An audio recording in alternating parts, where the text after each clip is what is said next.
Hello, hello, hello, and welcome to English Learning for Curious Minds by Leonardo English, the show where you can listen to fascinating stories and learn weird and wonderful things about the world, at the same time as improving your English. I'm Alistair Budge, and this episode is going to be released on April the 22nd, Earth Day, a day when we think about this wonderful planet we all live on. So, the theme of today's episode is going to be rubbish. That's right, rubbish, trash, junk, waste. Specifically, what actually happens to it after the rubbish truck comes to take it away. Okay then, let's talk about rubbish.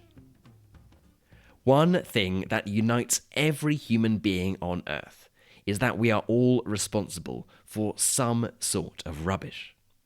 Whether you are rich or poor, whether you live in the desert, the countryside, or in a big city, we all create some sort of waste. Of course, not every country produces the same amount of rubbish. On a per-person basis, Iceland actually produces the most waste of any country in the world, at 4.5 kilos per person per day, or 1.6 tons a year. That's a small elephant worth of rubbish every year for every man, woman, and child living in Iceland. The average person in Lesotho, on the other hand, produces just 110 grams per day, just 2.4% of what someone in Iceland produces.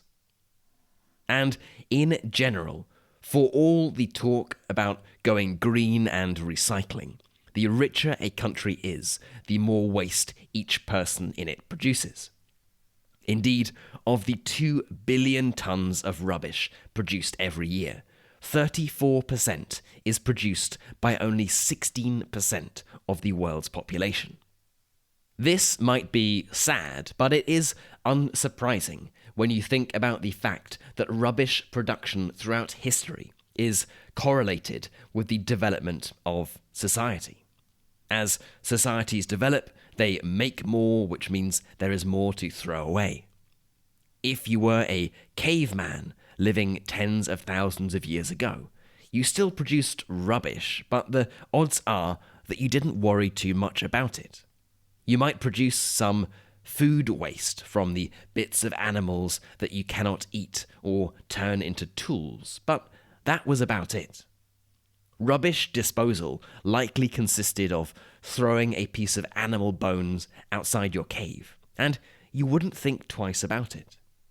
Perhaps it would be eaten by a nearby wolf or fox, or it would simply decay. You knew not to leave the decaying corpse of a deer right outside your cave, because it would smell horrible and attract unwanted visitors, but that was probably the extent of how much you needed to worry about disposing of rubbish.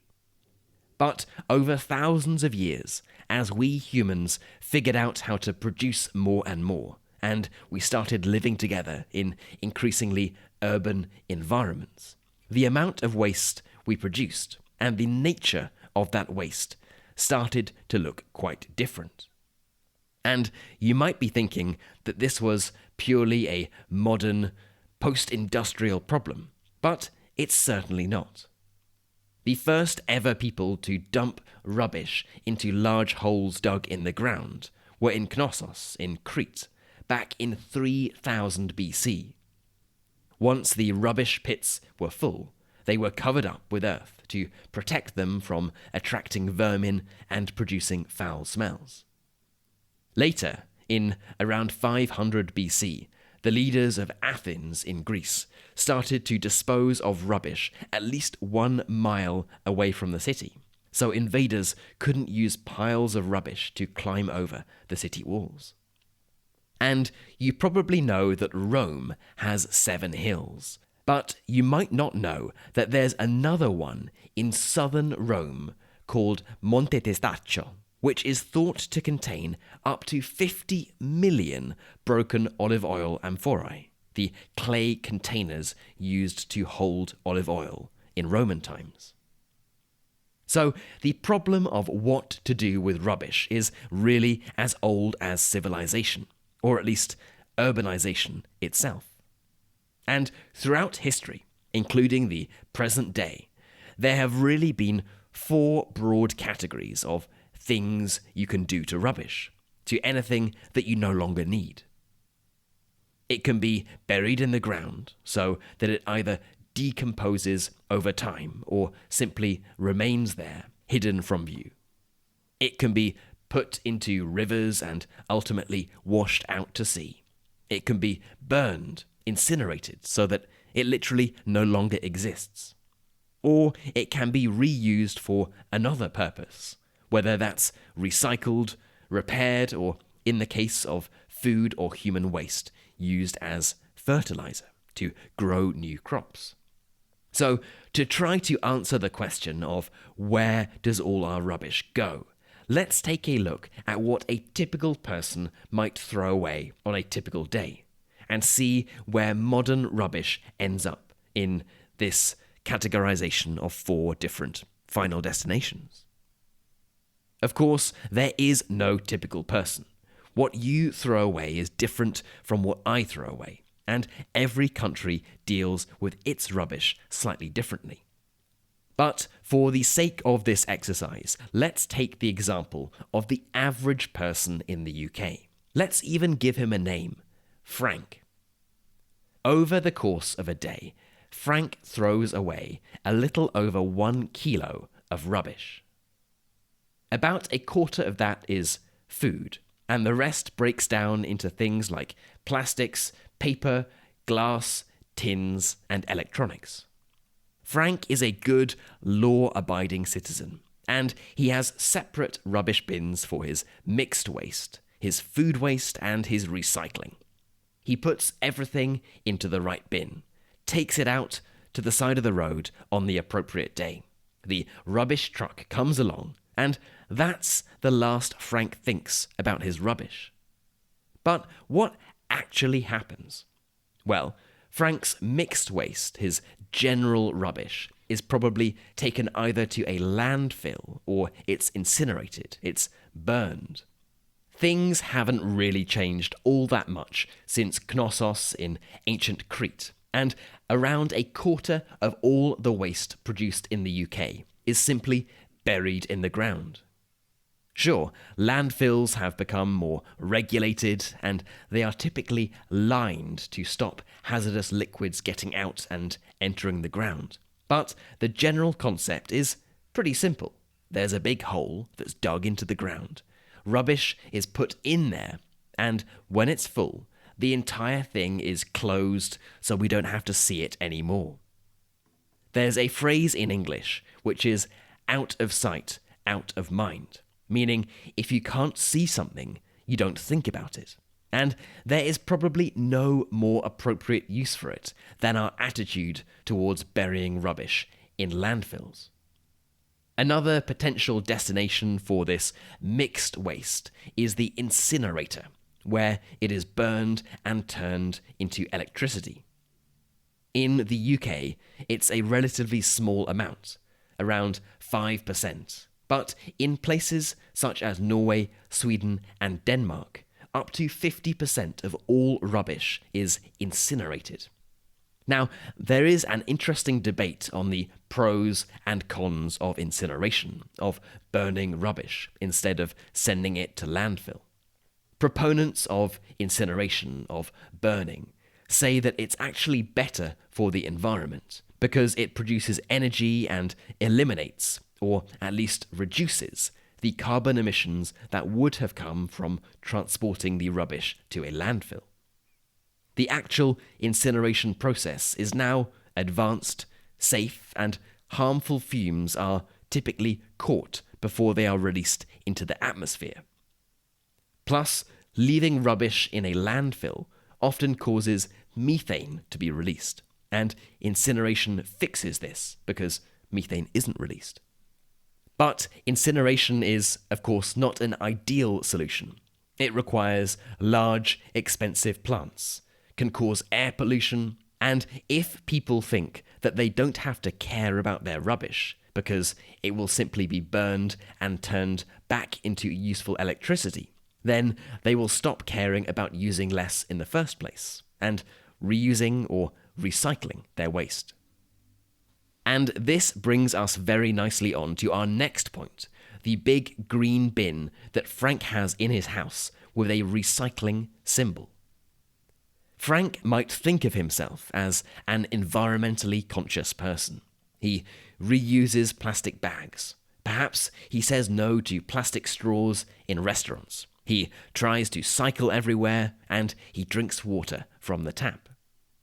But he likes yogurt for his breakfast. He gets a copy of the newspaper delivered every morning. He likes tinned baked beans on toast. He is British after all. And he enjoys the occasional bottle of wine. No problem, Frank thinks. Plastic, paper, tins, cans, and glass. It all gets recycled anyway. So, Frank throws the yogurt pot, the newspaper, the tins, and the glass all into the recycling bin. Perhaps there are different recycling bins, but it's always a bit confusing to Frank. Does he need to take the lid off the yogurt pot? And what about if there's a metal cap on the glass wine bottle? Does he take that out and put it in with the tin? Frank does his best, and at the end of the day, it's all taken away when the rubbish collectors arrive. But what happens to his recycling? Well, before we get into exactly where Frank's recycling goes, let me add that recycling is actually nothing new. People have been recycling in some way or another for millennia. In fact, evidence dating back to the Chinese Bronze Age, roughly 2000 BC, shows that the Chinese were already recycling metal. This wasn't out of any great care for the environment. It simply made sense. It was cheaper to reuse than to make from scratch. And until it became cheaper to make products from scratch than to reuse them, recycling and reuse was the norm.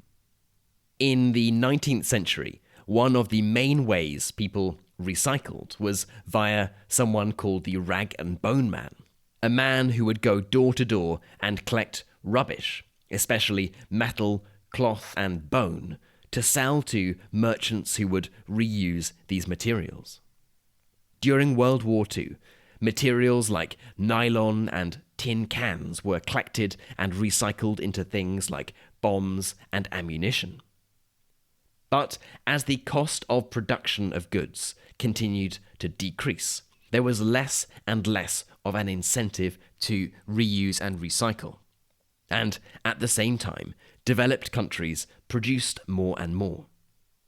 With the 1950s and 60s came the arrival of throw-away culture, with companies advertising single-use knives and forks to be used at home, so that there was no washing up to be done.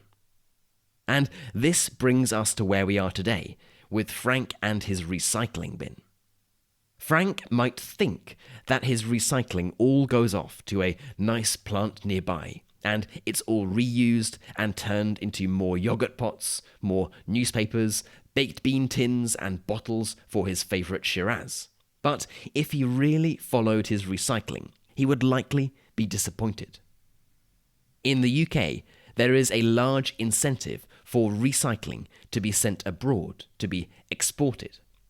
Once it is exported, it's meant to be recycled, but there are very few checks on what actually happens to it. And the UK isn't really an exception here. Indeed, if we are talking about Frank's yogurt pots and plastics in general, it's estimated that only 14% of all plastic waste is actually recycled. About 14% of it is burned, 40% goes into a landfill, and the remainder, a third of all plastic waste, pollutes the environment, going into rivers and ultimately being washed into the sea. Why, you might ask, are we so bad at actually recycling plastic? Well, countries like the UK tend to adopt a mentality of out of sight, out of mind. Recycling is sent abroad in vast containers. The rubbish to be recycled is weighed, and the country gives itself a pat on the back because it has recycled a certain amount of waste. The problem is that a lot of this rubbish to be recycled is almost completely unusable. There was an excellent documentary from 2018 called Dirty Business that exposed exactly how this worked, and it contained shocking footage of huge piles of waste that had been set aside for recycling, lying in places like Hong Kong, Malaysia, and even Poland. So Frank, and perhaps even you and me, might think that we are doing our bit for the environment, but the reality is that in many cases, the final destination for that yogurt pot is not to be turned into a water bottle, but to sit in a field in Malaysia or to bob around in the Pacific Ocean. So what is Frank to do? And is there any light at the end of this particular tunnel? Well, environmental groups would tell Frank to consume less and to reuse and repair whenever he can. Frank can also take some comfort in the knowledge that although, yes, we might still put rubbish in landfills similar to the ancient Greeks, technology is improving and helping us get better at managing rubbish.